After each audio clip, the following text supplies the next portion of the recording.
just my personal opinion, that your work has had a positive impact on this whole thing. I think so. But you know, who am I to say, really? Yeah. I mean, you can only look back on it 100, 200 years and judge it then by that time. I don't feel like I should be or could be or you know, entitled to be judged right now. I mean, you can't judge anybody you shouldn't judge anybody anyway. You know.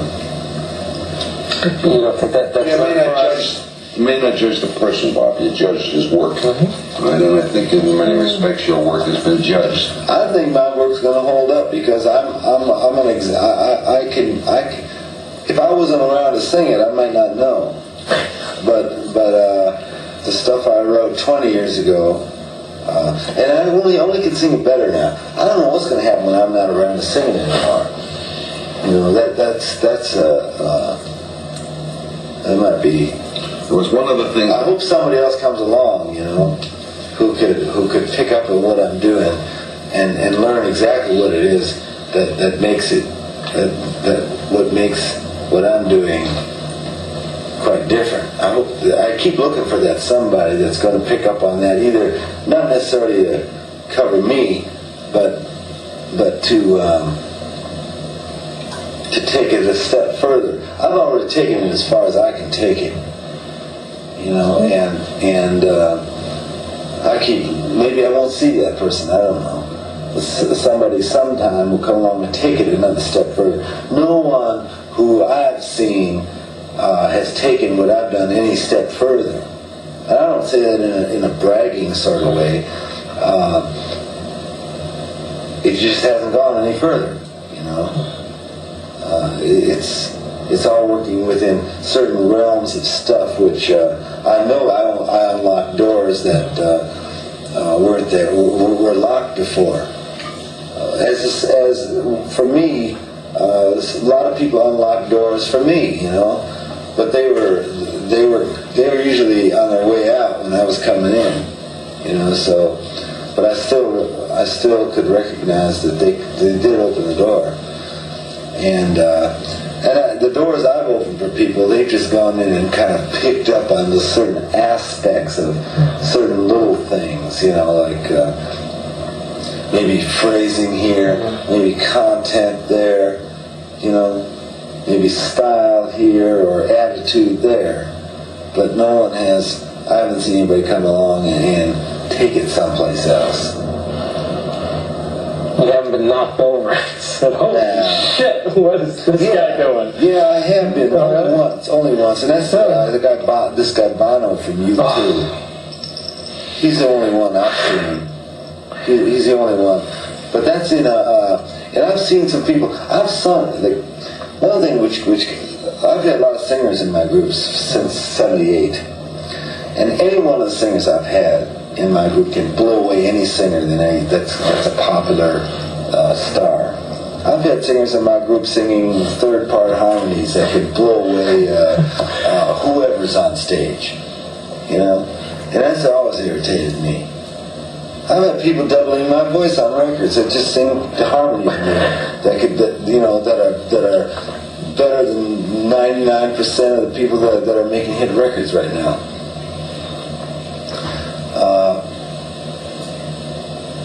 But as far as just standing up there and having a statement to make, Bono was far superior to anybody I've seen. I saw him at the US Festival last year. It was the first time I'd ever seen the group. He played with us in Dublin, and I was just blown away. Have you ever seen him? Or No, I never seen him before. They just go for the throat. Yeah. They fucking go for the throat. Yeah. You know, there's no... At the US Festival last year, I mean, and there were a lot of groups there with bigger names and whatever. They came on stage, the immediacy of what they were doing in the middle of the whole thing, he climbed up to the top of the rigging and did this whole, and there was a vibrancy and a life and an intensity to it that none of these other formalized groups had. I'm not sure that part of that doesn't have to do with where they come from. Well, I mean, they come from an experience which, you can't exactly say that Duran Duran comes from. No. Well, he's the only person I've seen that's got anything really substantial coming from his heart, that he can translate to people. Everybody else is putting on some kind of act. So heart is really where it's... Yeah, heart and soul. Depth, how deep you can grab down there. And for me, he's the best I've seen at doing that. And being able to do it.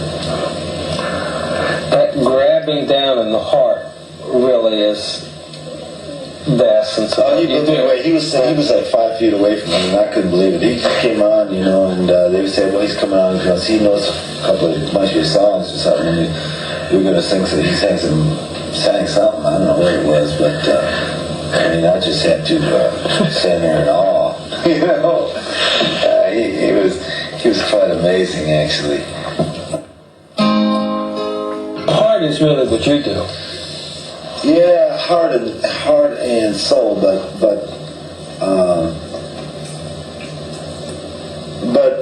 I'm locked in. I'm someplace, see, I can only do it from a certain base of where I operate from, and I sort of know I'm not going to get above that level. I mean, you saw that show at Wembley. Well, you heard Tango 11 Blue. I mean, that's as good as it gets for me.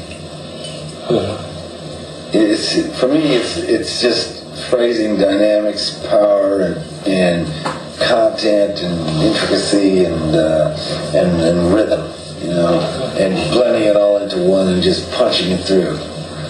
And but it's all focused so hard. It's like it's just all focused on a certain point. And when it comes into focus, it comes off. On a bad night, it might not come off as it was on a good night, obviously. And on a good night, it's going to come off. There's a lot of bad nights. It just sort of comes off good, but it don't. I mean, you play a lot of places where the ceiling is like 10 feet high, and the crowd is like breathing in your face, and then you play a lot of places where there's a lot of openness and space, and you can sort of you feel more, freer to do what you want, and then there's, the time element works, there's so much that goes into how good you're going to be at a certain time. Where you are, I mean, environment means so much, When it happens, though, that's the best. Yeah, it always does happen. It's just, you just don't know where it's going to happen. You don't know. I mean, you always start out like you just kind of go, okay, you get up and you go. You might not even feel like doing it, but you get there, and sooner or later something along the line kind of clicks, but you never really know which nights are going to be great and which nights aren't going to be. You just don't know those things. And some nights are great and some nights aren't, but you just hope for them all to be good and consistent. Did you feel that Wembley was a great night? No. I felt it was a little better than good, but I didn't think it was a great night, no. I felt a lot of great nights. I got no response. Especially in the Western continents, I don't know. It usually happens in the States. It never happens in Europe. If you play in Europe or England or in Spain, France, or Italy or Finland or wherever have you, usually, for some reason, if it's good, it's good. If you play in the States, I mean, there's a big difference between the States and in Europe. And the difference is that if you play in the States and you know a lot, like for me, my experience has been, I've known a lot of stuff I've done in the States, time after time, and I've played night after night in the States. Sometimes we've gone out, some bands we've had, you'll do things which you'll know certain nights are just great. You'll know they're great, and you get no response. And then you'll go someplace else, and and it'll be, you just don't have it that night, You just don't have it. I mean, for a variety of reasons. You don't have it. You're just kind of going through it, and it's always got to be on a certain. It's always got to be consistent. You get it to a place where it can be consistent. I mean, that's just the way it's got to be. You get a place where it's consistent, but it's that level where it stays on. It can get great, which is really, triple consistent. But usually, I've done things that I was, I might have had a temperature of 104. Or I might have been kicked in the side that day. I couldn't hardly stand up. I've done shows where I could hardly stand up. Where it's been painful to stand there.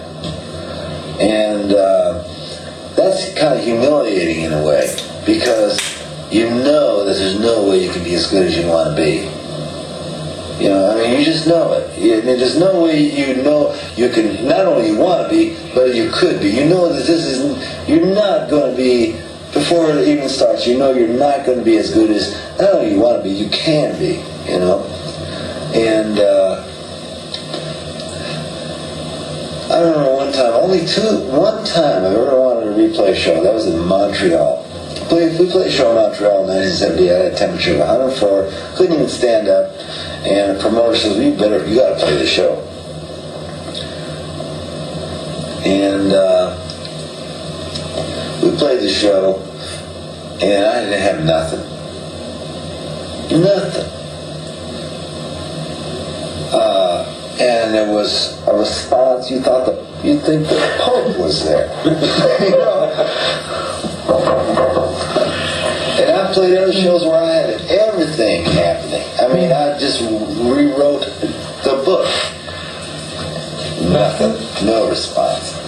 I got one final question. He's going to take you away. How do you feel about your live shows on record? About the live albums? I know what live albums I've done. What live albums Well, there was the album, there was Hard Rain, and there was the live album of the 74 tour. The 74 tour? Mm-hmm. That was I'm just wondering if the 74 tour was a very stressful tour. For me, I mean, it was just very tough. That was a kind of like just a power tour or something. I mean, you had to be a heavy metal band to play that tour. And those were double. A lot of those shows were double shows. We were asked to do the impossible on that tour.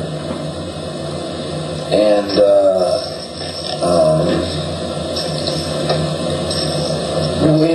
we did it, but it was, I don't think they captured anything really essential on that. The Hard Rain tour, I